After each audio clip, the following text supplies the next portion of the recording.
Ayakapi. Gul Mosque. History. Byzantine period.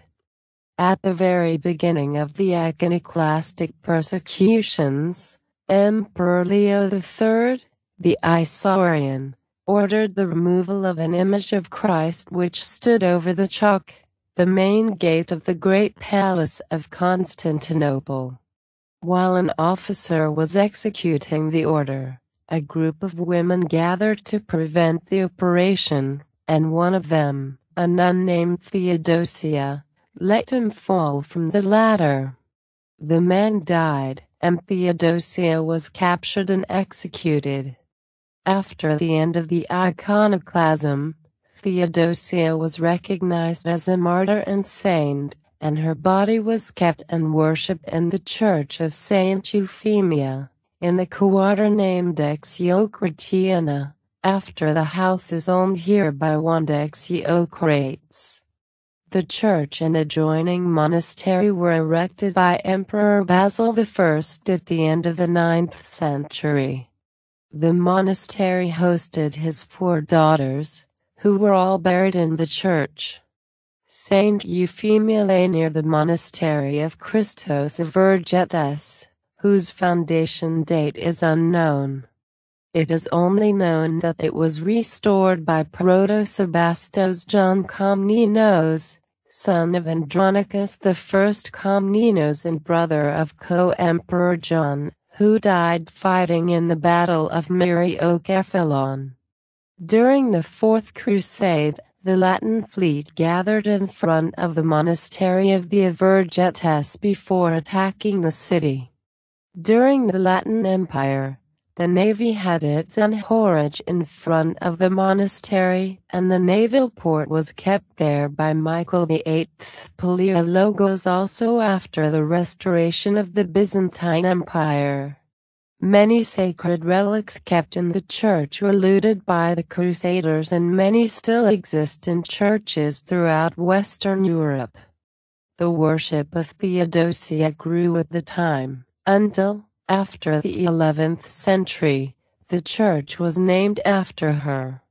Since the original feast day of Saint Euphemia occurred on the 30th of May, and that of another Saint Theodosia, Saint Theodosia of Tyros, occurred on the 29th of May. Finally, this day became the feast day of Saint Theodosia from Constantinople. Saint Theodosia became one among the most venerated saints in Constantinople, being invoked particularly by the infirm. The fame of the saint was increased by the recovery of a deaf mute. The church is often mentioned by the Russian pilgrims who visited the city in the 14th and early 15th century, but sometimes it is confounded with Christ-or-Getters, which, as already said, stood near it. Twice a week a procession took place in the nearby roads. In that occasion the relics hosted in the church were carried along, followed by a great crowd of sick people praying for their recovery. The church is mentioned for the last time on May 28 in 1453. On that day, which was the eve both of the saint's feast and also of the end of the Byzantine Empire, the Emperor Constantine XI, with the Patriarch, went to pray into the church, which was adorned with garlands of roses. Afterward Constantine left for the last struggle.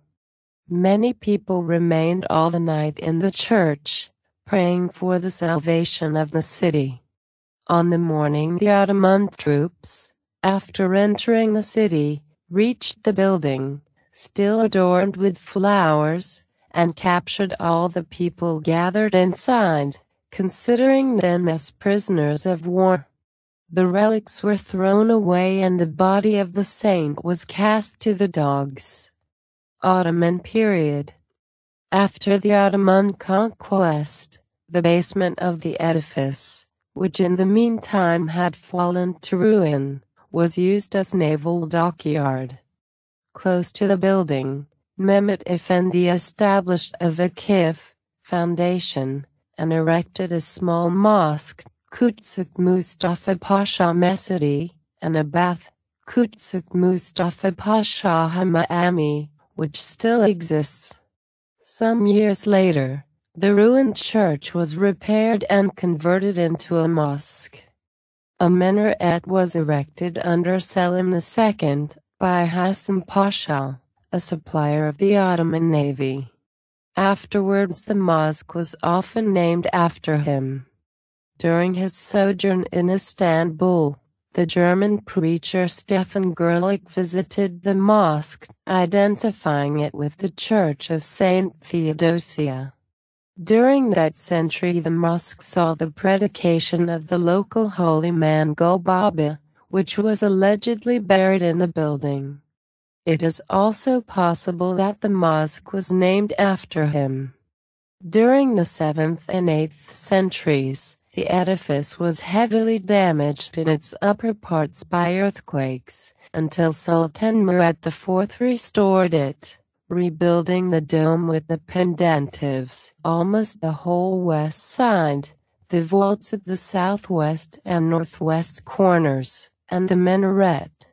The building escaped the Great Fire which ravaged the quarter in 1782, and was restored again by Sultan Mahmud II, who added the wooden Sultan's Lodge.